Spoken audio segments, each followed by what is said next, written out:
તમને બધાને જય શ્રી કૃષ્ણ, રાધે રાધે, જય માતાજી. તમે બધા કેમ છો? તમે બધા મજામાં જ હશો.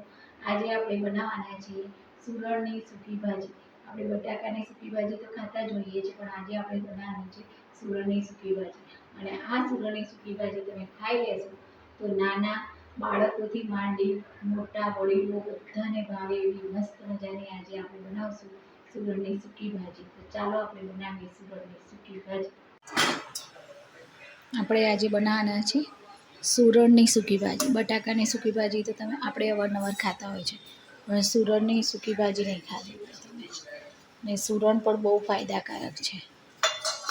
તો આપણે અહીંયા જીરું લઈ લીધું, અહીંયા અડધી પડી જેવું તેલ લઈ લઈશું. અડધી પડી જેવું આપણે તેલ લઈ લઈશું. હવે આપણે મોટી પરી છે તો અડધી પરી જેટલું આપણે તેલ લીધું. નાની પરી હોય તો એક પરી જેટલું.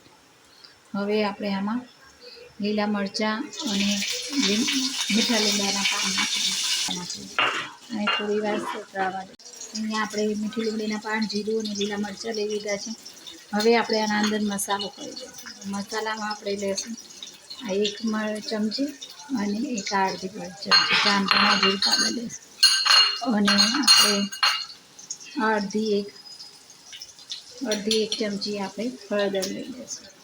હવે આ મસાલા બળી ના જાય એના માટે આપણે થોડું પાણી એડ કરી દીધું છે આમાં.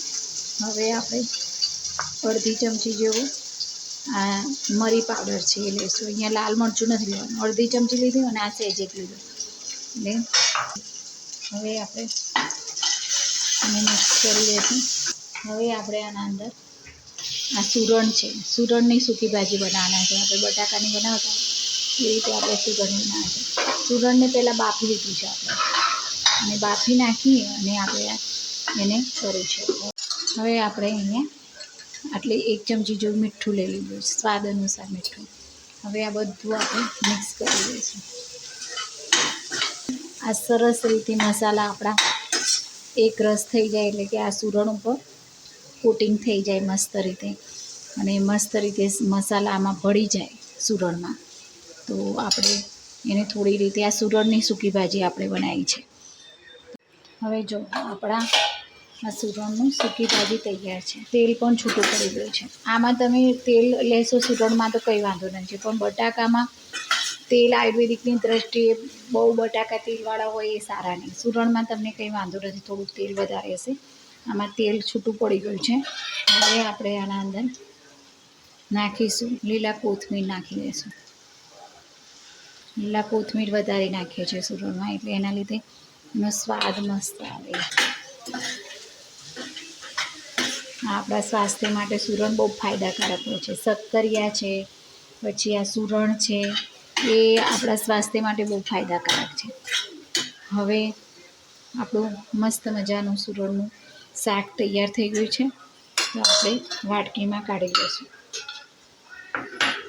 હવે આપણે વાટકીમાં કાઢી લઈશું આપણું સુરણનું. તો આપણે આ સુરણનું શાક નહીં, સુરણની સૂકી ભાજી બનાવી છે. તો આ આપણી સુરણની સૂકી ભાજી તૈયાર થઈ ગઈ. જેવી રીતે આપણે બટાકાની સૂકી ભાજી બનાવી, તો આપણે બટાકાની તો સૂકી ભાજી ખાતા જ હોય છે. આપણે ઉપવાસમાં પણ સિંધવ નમક નાખીને બટાકાની સૂકી ભાજી ખાતા હોઈએ છીએ. તો આજે આપણે બનાવી છે સુરણની સૂકી ભાજી. તો સુરણની સૂકી ભાજી તૈયાર થઈ ગઈ છે. ગેસ આપણે બંધ કરી દીધો છે. તો આપણી સરસ મજાની આપણી આ સૂકી ભાજી તૈયાર. હવે કોથમીરથી આપણે સજાવી દઈશું. આપણે કોથમીરથી સજાવી દીધી તો આપણે સરસ મજાની સૂકી ભાજી સુરણની તૈયાર.